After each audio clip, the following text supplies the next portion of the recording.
Hello दोस्तों, मेरा नाम चित्रेश, आप देखें टारगेट टेक्नीशियन। दोस्तों, आज के इस वीडियो में हम बात करेंगे और हमारे एक व्यूअर का कमेंट भी आया हुआ था कि 1 किलोवाट के कनेक्शन में हम कितने इक्विपमेंट को चला सकते हैं। जैसे कि सभी के घरों में TV, fridge, cooler, washing machine, AC, ये सभी इक्विपमेंट होते हैं। लेकिन दोस्तों, जो जनरली नॉर्मल घरों में जितने भी इक्विपमेंट होते हैं, जो मेरे खुद के घर में ये सारे इक्विपमेंट हैं, उन सभी को मैंने एक लिस्ट बनाई है, उसमें मैंने लिख रखा है और आपको इस पिक्चर में भी आपको ये सारे इक्विपमेंट आपको दिखेंगे। तो इनमें से जो भी इक्विपमेंट आपके घर में नहीं है या फिर उनकी वाटेज कम है, तो आप उसको उस जगह पर उस इक्विपमेंट को हटा सकते हैं या फिर उस वाटेज को आप कम भी कर सकते हैं। आप अपने अनुसार अपने घर के इक्विपमेंट को आप वाटेज को कैलकुलेट करेंगे, जो भी इक्विपमेंट नहीं है आप उसको हटा भी सकते हैं। तो दोस्तों, से शुरू कर लेते हैं बगैर टाइम वेस्ट किए। दोस्तों, 1 किलोवाट के कनेक्शन में अगर आप के घर में जितने भी इक्विपमेंट हैं, जैसे कि मैंने एक लिस्ट बनाई हुई है। पानी का मोटर हो गया, ये 1 एचपी का है, तो मेरे घर में 1 एचपी का लगा हुआ है, जो कि समरसेबल होता है। वो 1 एचपी का तो होता ही होता है। अब आपके घर में कितने एचपी का लगा हुआ है वो आपको देखना है। अगर 0.5 एचपी का है या फिर 1 एचपी का है, तो उसी के अकॉर्डिंग आप अपने इसका लिस्ट बना लीजिएगा, आप इसको कैलकुलेट कर लीजिएगा। अब इसके बाद फैन फैन जो होते हैं वो जनरली घरों में दो तो होते ही होते हैं।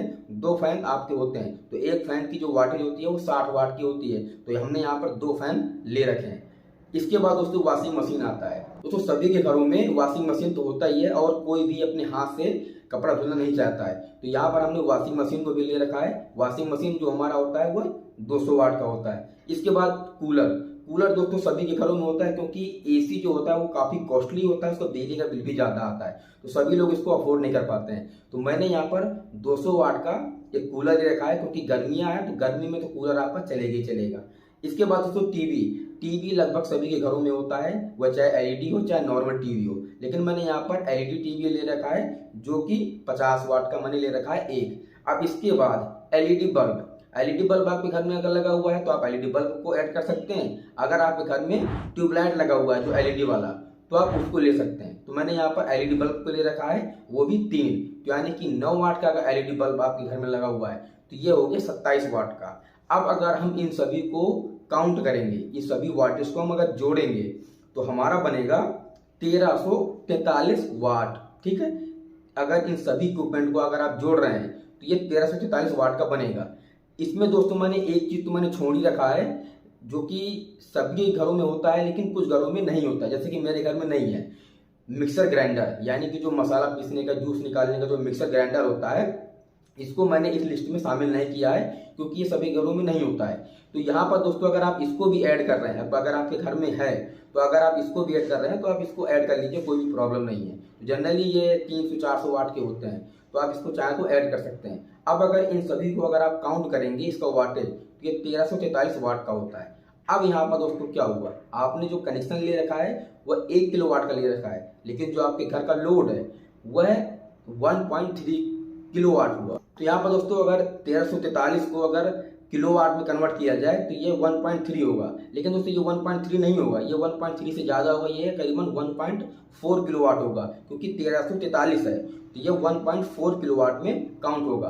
अब यहाँ पर आपने कनेक्शन कितने किलोवाट का लिया हुआ है, 1 किलोवाट का। घर की आपका लोड 1.3 किलोवाट, 1.4 किलोवाट, तो यहाँ पर आपको पेनाल्टी देनी पड़ सकती है। ठीक है, अब आप ये मन में सोच रहे होंगे कि इन सभी इक्विपमेंट को हम एक साथ हो ना चलाएंगे, हम इसको सेपरेटली चलाएंगे या फिर एक साथ ये इक्विपमेंट नहीं चलेंगे। लेकिन दोस्तों कभी कभी ऐसा इत्तेफाक होता है कि ये सारे इक्विपमेंट एक साथ चल जाते हैं। अगर आपके घर में नहीं हो रहे हैं तो कोई बात नहीं, लेकिन जनरली घरों में ऐसा हो जाता है कि ये सारे इक्विपमेंट एक साथ चल पड़ते हैं। तो अब सोचिए कि आपने कनेक्शन कितने किलोवाट का लिया हुआ है, 1 किलोवाट का, और आपका घर का लोड कितना है, 1.4 किलोवाट। तो यहाँ पर आपको पेनाल्टी देनी पड़ेगी। तो जब भी आप कोई नया कनेक्शन लें तो अपने घर के सारे इक्विपमेंट के वाटेज को कैलकुलेट कर लें। इसके बाद अगर वो 1.3 या फिर 1.4 किलोवाट का बन रहा है तो आप कम से कम यहाँ पर 2 किलोवाट का कनेक्शन लेंगे। ठीक है, अगर आपका 2 किलोवाट का कनेक्शन अगर आपने ले रखा है और ये सारे इक्विपमेंट नहीं चल रहे हैं, तो इससे क्या होगा कि आपकी पेनाल्टी नहीं पड़ेगी, आपको पेनाल्टी नहीं देना पड़ेगा और आपका जो इक्विपमेंट है वो चल भी पड़ते हैं। अगर ये सारे इक्विपमेंट एक साथ भी चलाते हैं तो आपने कनेक्शन 2 किलोवाट का लिया हुआ है तब भी आपका पेनाल्टी नहीं पड़ेगा। दोस्तों मुझे उम्मीद है कि आपको ये छोटी जानकारी समझ में आई होगी। समझ में आया हो तो चैनल सब्सक्राइब करने के बाद बेल आइकन बटन जरूर दबा दीजिएगा।